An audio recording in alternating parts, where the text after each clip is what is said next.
지난 일주일 동안 총리부터 시작을 해서 언론에 대대고 이건 위헌입니다. 못하겠습니다. 사표 내고 방송으로 이야기하고 아니면 총리가 그 직을 있으면서 수사해라! 이야기를 했어야 돼요. 왜 안 했습니까? 공범이니까 그런 거 아니에요? 장관 중에 누가 한 분이 그렇게 나온 사람이 있습니까? 내란죄 반대한다! 수사해라! 어떤 말 있습니까?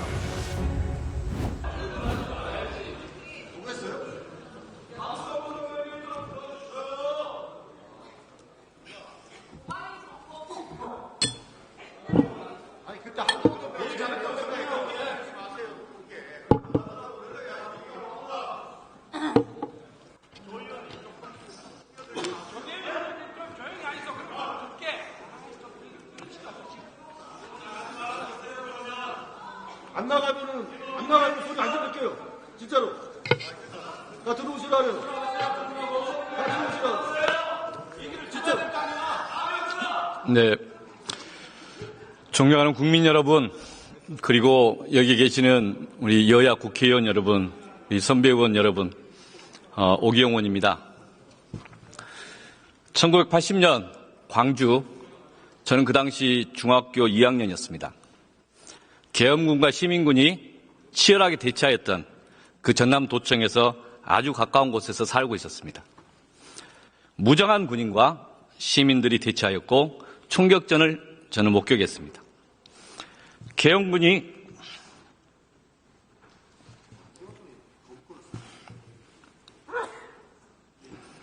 잠시 퇴각한 상황에서 시민들이 상부관의 시체를 거두고 가족과 지인들을 찾아가도록 하였습니다. 저도 중학교 2학년으로 그 시기에 상부관에서 저 화면을 다 직접 목격했습니다. 민주주의는 피를 먹고 자란다. 토마스 제퍼슨의 말인데 제가 대학 다니면서 뒤늦게 저 의미를 이해했습니다. 5.18 민주화운동과 5.18의 기억은 그의 삶의 방향이 됐습니다. 12월 3일 밤에 10시 반쯤에 TV에서 쿠데타 선포하는 것을 봤습니다. 45년 전으로 회귀하는 느낌이었습니다. 경악했고 무조건 국회로 와야 한다고 생각했습니다. 국회 근처에서 국회의원이라고 이야기했지만 경찰은 막았고 저도 담을 넘어왔습니다. 본관 입구에 왔을 때 3명의 특수부대 군인들이 총을 들고 달려드는 모습을 목도하면서 들어왔습니다. 그리고 12월 3일 그 밤부터 지금까지 국회를 지키고 있습니다. 국민들은 국회를 지켰습니다. 지금도 지키고 있습니다. 그리고 국회는 국민과 헌정 질서를 수호하기 위해서 싸우고 있다. 이런 말씀을 드립니다. 국무위원 여기 계신 모든 분들께 질의하겠습니다. 여기 계신 분 중에서 비상계엄 포고령 지금까지 안 보신 분 계십니까? 다 보셨죠? 이 화면 보시면 비상계엄 포고령 다 여러분들이 아시는 내용입니다. 이 내용에 대해서 지금도 위헌이 아니라고 생각하시는 분 계십니까? 있으면 말씀해 보세요. 손 드셔서. 이게 위헌이 아니라고 생각하시는 분 계십니까? 다 위헌입니다. 국회를 봉쇄한다. 위헌입니다. 이미 12.12 쿠데타 때 5.18 쿠데타 관련해서 위헌이고 내란으로 결정된 겁니다. 다음으로 12월 3일 4일 군과 경찰이 무력을 동원해서 국회와 선관위를 장악을 했고 국회의원 출입을 막았고 본회의장 진입을 막았고 이 앞에서 총을 들고 왔다 갔다 했다는 사실을 모르는 사람 있습니까?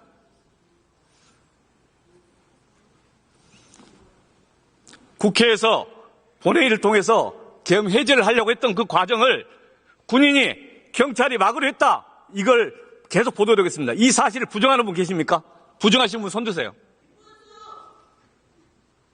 이 사실을 부정하는 사람 있습니까? 내란죄의 핵심은 두 가지입니다. 하나는 국헌분란의 목적. 헌법기관인 국회의 기능을 마비시키는 거, 불가능하게 하는 거. 이게 국헌분란의 목적입니다. 두 번째는 불법적으로 군과 경찰을 동원해서 위화감을 조성하는 겁니다. 두 가지가 다 발생했습니다. 그래서 12월 3일, 4일 이루어졌던 것은 내란행위다 라고 이야기하는데 내란행위 아니라고 생각하는 사람 있습니까? 총리님, 국무위원님, 여기 계신 차관들께서 아니라고 생각하니 좀 손들어 보세요. 정말 아니라고 손들어 오셔야 됩니다.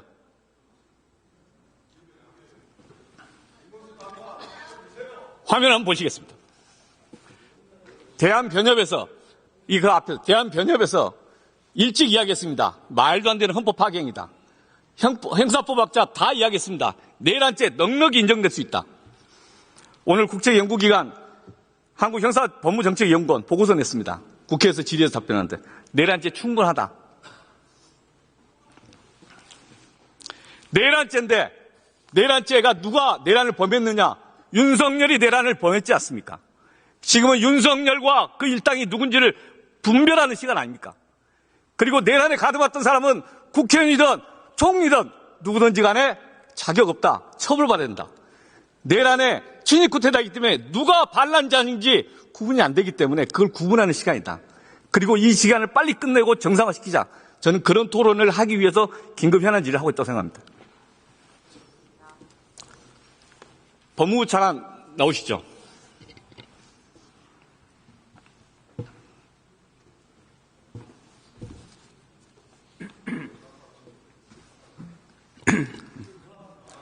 내란행위 종료됐습니까? 종료됐는지 저한테 질문하시는 건가요? 이름은 내란 행위로 지금 그 수사 대상이 되고 있는 사태 자체는 종료되었다고 판단할 수 있습니다. 지금 윤석열이 군통수권을 행사할 수 있는데 내란이 종료된 겁니까? 내란 종료 여부에 대해서 저한테 질문하셔서 제가 봤을 때는 내란이라고 제가 지칭되고 있는 그런 사태 자체는 종료됐다고 저는 판단하고 있습니다. 이 지점에서 투자자들이 보고 있고 어제 그 논의를 해봤습니다. 이게 내란행위가 아직도 윤석열이 탄핵되기 전까지는 그 군 통수권 행사 가능성이기 때문에 내란행위가 종료되지 않았다. 이렇게 저는 국민들과 함께 주장하는 겁니다. 이 지점에 대해서 계속 논쟁할 겁니다. 내란행위가 종료되지 않았으면 내란행위에 가담한 자, 내란행위자를 도와주는 자, 다 내란행위 같이 책임져야 됩니다. 그래서 묻습니다. 다음으로 12월 3일 과천 종합청사에서 그때 회의 참여해서 간부회의 있을 때 어떤 조치를 했습니까? 네, 12월 30일 날 밤 11시 반부터 12시 정도 30분 동안 회의는 진행됐습니다. 장관 주재로. 당시에서는 이제 참석자들이 같은 시간에 도착한 건 아니었습니다.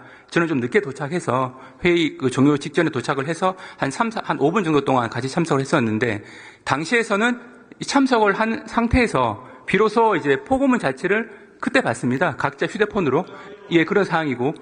그때 이제 논의가 됐던 거는 그 계엄이 선포됐다는 사실 그 이후에 우리가 이제 법무부에서 그 이후에 어떤 걸 할 것이냐라는 부분 논의가 됐고 그래서 당시 교정본부는 교정시설을 관장하고 있으니까 수용자 관리가 또 중요하지 않습니까? 그런 부분, 다음 출입국 관리 같은 경우에도 이제 외국인들도 있으니까 그런 두 가지 부분에 대해서 한번 얘기를 했고 참석자들 대부분이 다 이 계엄 사태를 사실 예상을 못했기 때문에 계엄이 선포된 이후에 여러 가지 해제 절차나 요건 이런 것도 검토해야겠다는 생각이 들어서 한 12시 약간 넘은 상태에서 파했습니다. 그래서 각자 사무실로 복귀해서 각자 그 판례를 본다거나 여러 가지 교과서 등을 봐서 계엄에 대한 그런 그 법리를 다시 한번 검토를 했고 그 무렵에 국회에서 해제 요구 의결이 진행된다고 저희가 파악을 해서 TV를 통해서 사항을 지켜봤습니다.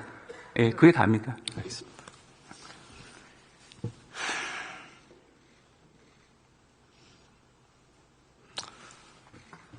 윤석열 체포로 가는데 경호처에서 막으면 그런 경우에 어떻게 할 수 있습니까? 결과적으로 이제 법원이 발부한 적법한 영장 집행을 위력으로서 방해할 경우에는 현행법상 범죄가 성립할 수는 있습니다. 근데 이거는 구체적인 사정을 살펴봐야 되는 거긴 한데 일반적으로 말씀드리면 그 부분에 대해서는 잘못된 것이죠. 예, 들어가시죠.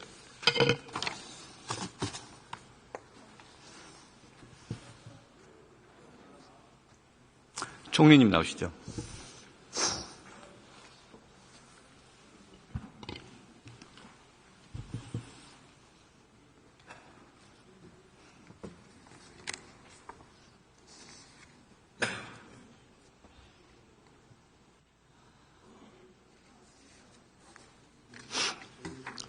내란 행위에 대해서 국무총리 한덕수는 방조했다, 수수방관했다 이런 비판에 어떻게 답하시겠습니까?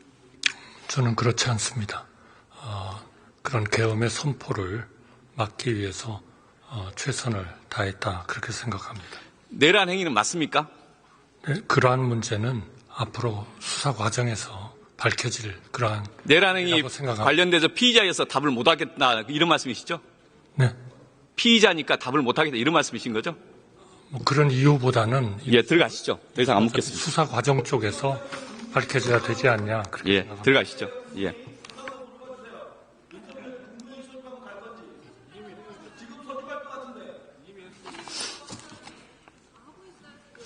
최상묵 기재부 장관 나오시죠.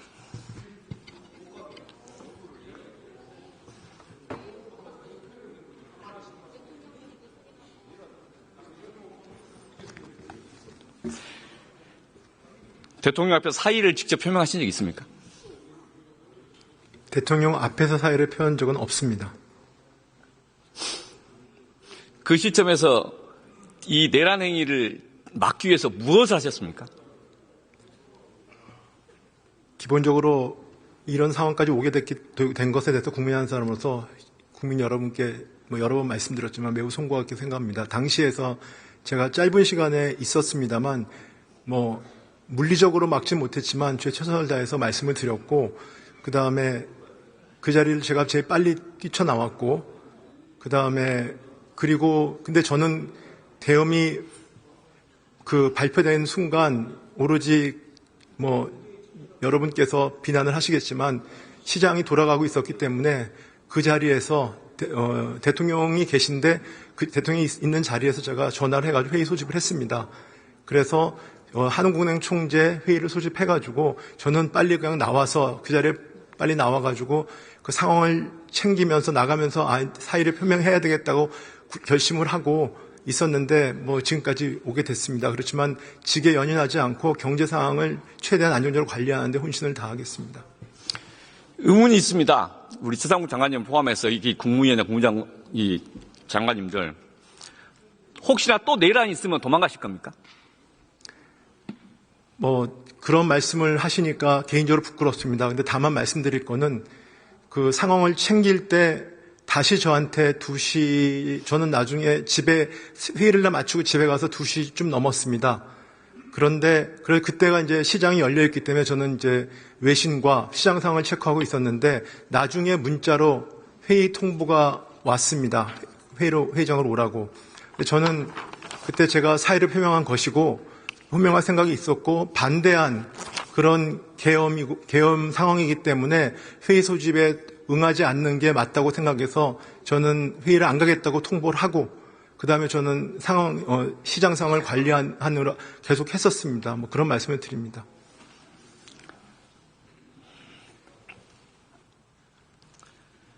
제가 국회의원이 아니고 일개 국민으로서 정말 믿음이 가는 국문이 없습니다. 그래서 정말 답답합니다. 들어가시죠. 네. 화면을 한번 보시죠. 여기 제도 답할 분이 누가 있을까 싶어 방금 그 화면 보여주시죠. 유역 법무부 감찰관 밤에 10시 40분에 화면을 보고 단톡방 보고 그리고 법무부를 달려갔답니다. 가면서 포고령이 위헌이라 판단해서 바로 안 되겠다 생각했답니다. 아까 오셨던 차관이랑 같이 엘리베이터 타고 올라갔다가 바로 이거 안 됩니다. 사표 내고 나와서 그 사표에서 그때 쓴 겁니다. 공 몇 분에 나왔습니다. 위법입니다. 방첩사, 법무 장교들. 부당한 시 따를 수 없습니다. 그 다음에 또 나오는 이런 표현이 있습니다. 우리가 쓰레기입니까? 불법적 명령을 수행할 정도로. 여기 있는 국무원들은 뭡니까? 그걸 묻고 싶습니다. 총칼이 난무하는데 이런 상황의 계엄령에 대해서 이 내란 행위에 대해서 여러분들 뭐 했습니까? 묻고 싶습니다. 또 발생하면 또 방관할 겁니까? 묻고 싶습니다. 밖에 있는 많은 사람들이 수십만 명이 묻는 겁니다. 여기 계신 총리와 장관들에게. 당신들은 뭡니까? 헌법상 헌법의 수호자 아닙니까? 헌법의 수호자가 가장 중요한, 가장 엄중한 범죄, 내란을 막기 위해서 뭐 했습니까? 묻는 겁니다.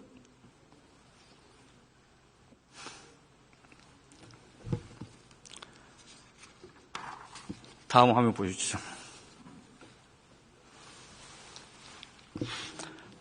가담한 사람도 있습니다. 내일 한번 공범입니다. 가담했는지 안 했는지 구분되지 않는 사람도 있습니다. 답답합니다. 그래서 수사를 하고 끝까지 해야 됩니다. 그리고 특별조사위원회 꾸려서 계속 조사해야 됩니다. 방관한 사람들이 있습니다. 내일이 아니지. 내가 그 회의에 왜 가? 그리고 나중에는 또 올라라 그러고. 방관한 사람들이 국무위원 자격이 있습니까? 헌법을 수호할 자격이 있습니까? 헌법을 수호한다고 이야기할 수 있습니까? 그 막중한 직책을 감당할 능력과 자격이 있습니까? 국민이 묻는 겁니다. 자문해 보십시오. 내가 이 자리에 있어야 되는지 말아야 되는지. 저는 그걸 묻고 싶습니다. 국무회의에서 우려를 표명했다고 합니다. 시장 상황이 어떻고 어떤 상황이 어떻고 우려 표명할 수 있죠. 우려 표명하고 다 토론할 수 있죠. 이 범죄입니다. 범죄. 이 범죄 행위를 막으려고 뭐 했는가? 온몸으로 저지했는가? 답이 없습니다. 부끄럽습니다. 국무위원들을 보면. 저지해야죠. 적극적으로 저지해야죠. 지난 일주일 동안 총리부터 시작을 해서 언론에 대고 이건 위헌입니다. 못하겠습니다. 사표 내고 방송으로 이야기하고 아니면 총리가 그 직을 있으면서 수사해라! 이야기를 했어야 돼요. 왜 안 했습니까? 공범이니까 그런 거 아니에요? 장관 중에 누가 한 분이 그렇게 나온 사람이 있습니까? 내란죄 반대한다! 수사해라! 누가 그런 말 했습니까?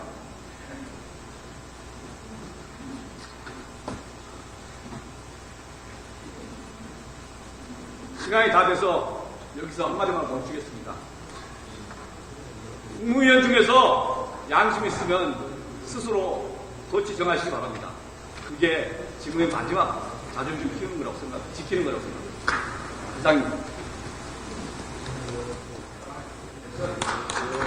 예, 오기영 의원 수고하셨습니다.